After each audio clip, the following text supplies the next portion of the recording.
Assalamualaikum, halo apa kabar para penikmat cerita sebelum tidur? Semoga selalu diberikan kesehatan, dilancarkan rezekinya, dan tetap selalu bersyukur apapun keadaannya. Tolong bantu support like, share, komen, dan subscribe-nya ya.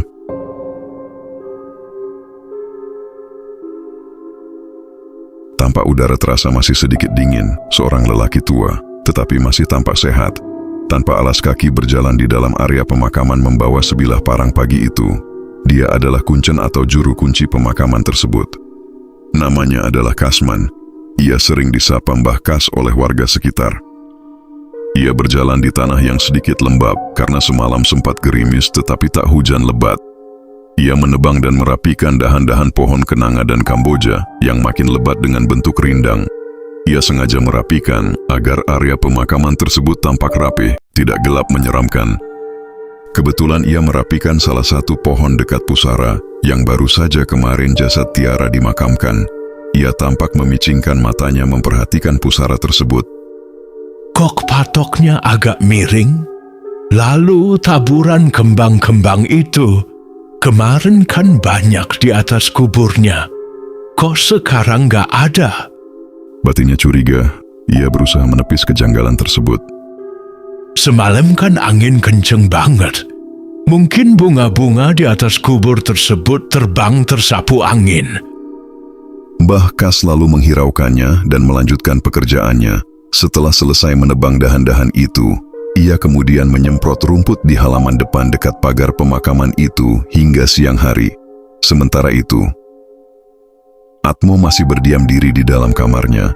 Ia mengingat sesuatu jika ia harus membawa 7 lembar daun pisang raja dan bunga 7 rupa yang dipetik menjelang maghrib. Soal bunga ia tak begitu khawatir. Di halaman belakang yang bersandar di dinding papan rumahnya, ibunya menanam banyak bunga karena ibunya pun suka tanaman bunga, bahkan jumlahnya lebih dari 7 jenis. Di mana ya? Aku ngelihat ada yang punya pohon pisang raja. Batin Atmo berusaha berpikir, sembari jari telunjuknya mengetuk-ngetuk dagunya. Oh ya, di belakang rumah Mbak Lasmi kan ada. Atmo segera menuju warung Mbak Lasmi. Ia memesan es teh dan makan gorengan saja. Mbak, aku minta daun pisangnya.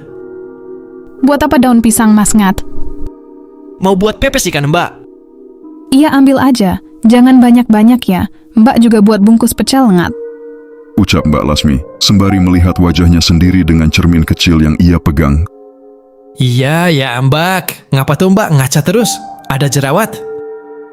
Ya, meriksalah. Kalau ada plek, kan harus dirawat. Ya ampun, orang udah nikah. Anak juga udah gede. Masih aja mikirin muka. Dengar ya, Mas Ngat. Kita itu perlu memperhatikan penampilan dan wajah kita. Apalagi perempuan. Mau udah nikah apa gadis nggak ada hubungannya. Daripada aku tahu-tahu kelihatan tua. Malu nanti bojoku. Ada channel gadis nggak Mbak? Buat aku gitu loh. Kenalin, saudara-saudara kek yang belum nikah gitu. Ada saudara jauh sih. Aku nggak seberapa akrab. Biduan, Mas. Bodinya. Slebeo. Putih, bersih, cuawantik pol.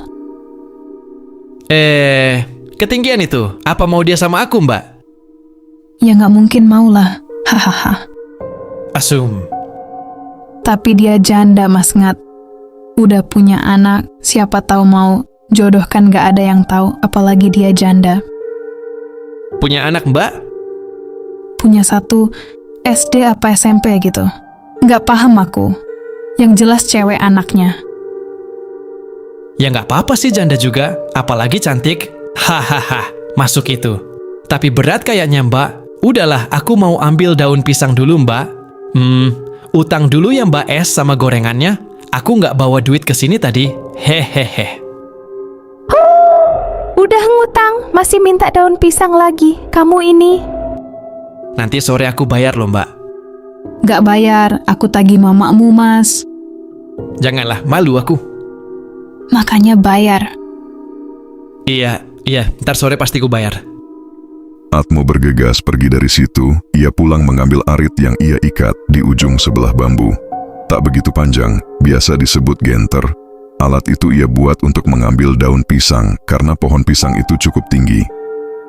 Ia segera menuju halaman belakang rumah Mbak Lasmi dan mengambil daun pisang yang ia perlukan tersebut dan membawanya pulang. Tepat sore hari, setelah ibunya mandi menjelang maghrib, Atmo segera mengambil bunga 7 jenis berbeda yang ia masukkan ke dalam sebuah kantong plastik kecil dan ia bawa masuk ke dalam kamarnya. Semua persyaratan sudah terpenuhi. Tepat pukul 8 malam, Atmo memasukkan kain kafan, lembar daun pisang, dan bunga itu ke dalam jaket tebalnya dan keluar membawa senter dan alat suluh untuk menangkap burung. Ia sengaja membawa alat tersebut agar warga tidak ada yang mencurigainya. Atmo tergolong sangat cerdas. Ia selalu memperhatikan tiap langkah dan tindakannya sekecil apapun itu. Ia berjalan di jalanan kampung. Sesekali ia menegur orang yang bertemu dengannya. Weh, Ngat mau nyuluh kemana?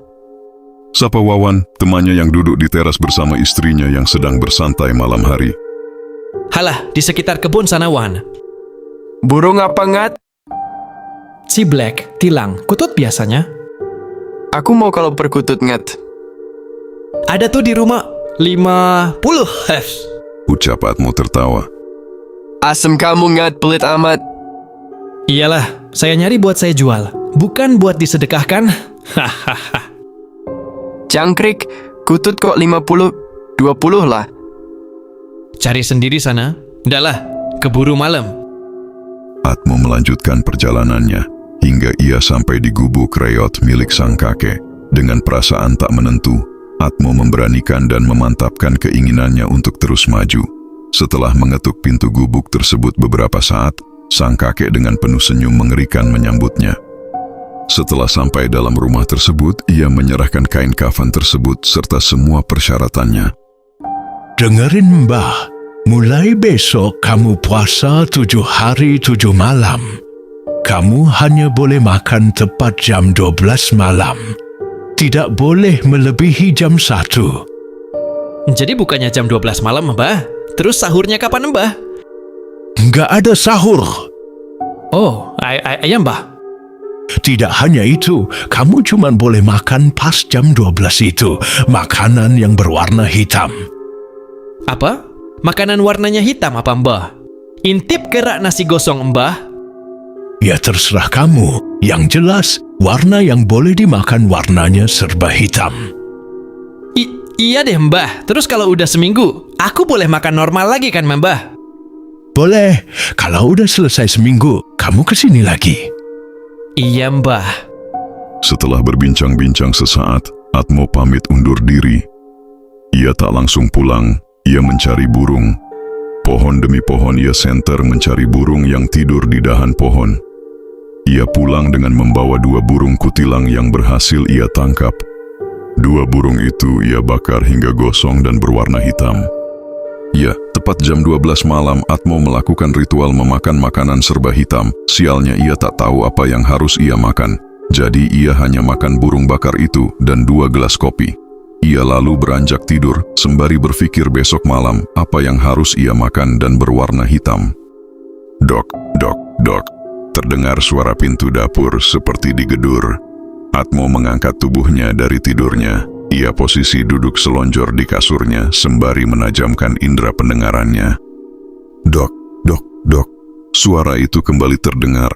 Atmo begitu takut, ia perlahan berdiri berjalan jinjit sambil membuka gorden lusuh kamarnya. Hu, hu, hu. Terdengar suara isak tangis seorang wanita di balik pintu dapur. Atmo langsung menuju kamar ibunya dan memeluk ibunya yang sedang terlelap tidur. Astagfirullah. Aku mamakmu, Ngat. Istighfar, Ngat. Nyebut. Ucap ibunya terkejut. Sang ibu mengira Atmo ingin memperkosanya. Ada hantu, Mak. Ha. Di mana? Dapur, Mak. Aku tidur sama Mama ya. Ujar Atmo menenggelamkan wajahnya di bantal ibunya. Halah. Salah lihat kamu. Ucap ibunya sembari beranjak berdiri keluar kamar menuju dapur. Atmo yang takut ditinggal sendiri pun mengikuti ibunya dari belakang. Sang ibu membuka pintu dapur, tapi ia tak menemui siapapun di situ. Kamu lihatnya di mana, Ngat? Gak ada apa-apa gini kok. Gak lihat, cuma suaranya dari sini tadi, Mak. Halah, Kucur kamu jadi laki-laki? Udah mama ngantok. Kamu masuk kamarmu sana. Aku tidur sama mama ya. Takut aku, Mak. Hise. Ya udah, bikin malu aja. Atmo hanya bisa tengkurap di sebelah ibunya. Kepalanya ia tutup dengan bantal. Ia takut mendengar sesuatu. Ia begitu takut hingga tak bisa tidur.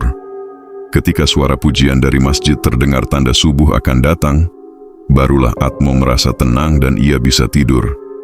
Atmo bangun pagi hari itu dia puasa. Hingga malam hari tepat pukul 12 malam, barulah ia boleh makan. Ia segera mandi dan pergi ke pasar membeli ketan hitam yang ia gunakan untuk menyantap makannya nanti malam. Di malam kedua, Atmo memasak ketan hitam yang ia campur bubuk kopi agar terlihat hitam.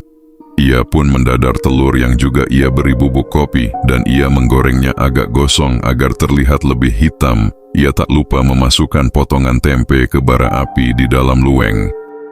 Setelah menyantap semua makanannya, Atmo tak langsung tidur. Ia takut dihantui seperti kemarin.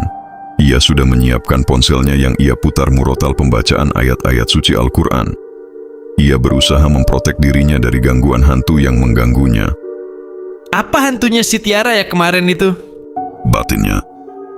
Jam menunjukkan pukul 3 dini hari. Belum ada gangguan yang Atmo rasakan.